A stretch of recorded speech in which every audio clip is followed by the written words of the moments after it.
Zimbabwe T20 captain Sikandar Raza put on a superb all-round performance of 62 runs and 3 wickets, but it was in vain as Zimbabwe lost to Sri Lanka by 3 wickets on Sunday. More details in the following report. It was so near yet so far for the Chevrons as they fell to a heart-wrenching last ball defeat to Sri Lanka. Sikandar Raza was in inspired form, knocking 62 runs off 42 balls to take the Chevrons to 143 for 5 in 20 overs. Raza's half-century was his 5th in a row, a first by any player in T20 internationals. Richard Ngarawa got the Chevrons' defence off to a flying start, upping up a wicket in his first over, something he has done in his last 5 matches. But it was Raza who impressed once again with figures of 3 for 13 to take Zimbabwe to within reach of a rare victory over Sri Lanka. However, Dusmantha Chamira had the last laugh, hitting 6 of the last 2 balls to hand Sri Lanka the victory. I am disappointed that as a country we have lost, but I'm not disappointed how well we have tried to defend that target. Certainly really proud of the boys, the courage they showed, the way we fielded, the way they bowled.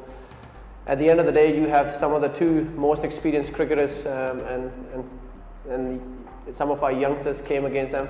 But the good thing is, that is the beauty of cricket, that is the beauty for Zimbabwe to play against these big nations, because this experience for Mabunu, this experience for Blessing, for Garawa, for Luke, for myself, playing against Angie, some of the senior guys, it will go a long way. It will help us in development of our own game and as a country as well. And when we come in these situations in future, these kids will be able to hold themselves on, and inshallah we'll win inshallah more games than lose.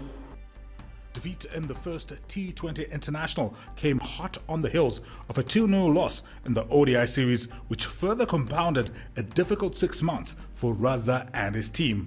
However, the star all-rounder remains optimistic they can turn things around. It was an entertaining game. Entertaining games bring fans, bring crowds, viewership.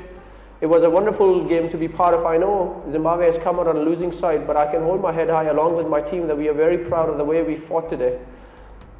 Sorry, you cannot fight conditions. Sometimes you get good wickets, sometimes you don't get 2 good wickets. But as a cricketer, if you work hard in the nets and Angie is a great example. He finished the game. Dasun is a great example. On a difficult wicket, he came out and strike at 150, 160 strike rate.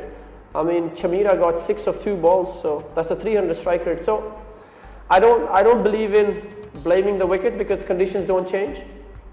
I just look at myself and say, if my skill sets are good enough on any wicket, then that's where it matters. So, as the Chevrons head into the second T20 international on Tuesday, Raza will hope his positive mentality will filter through to the rest of the team and translate into a much-needed win.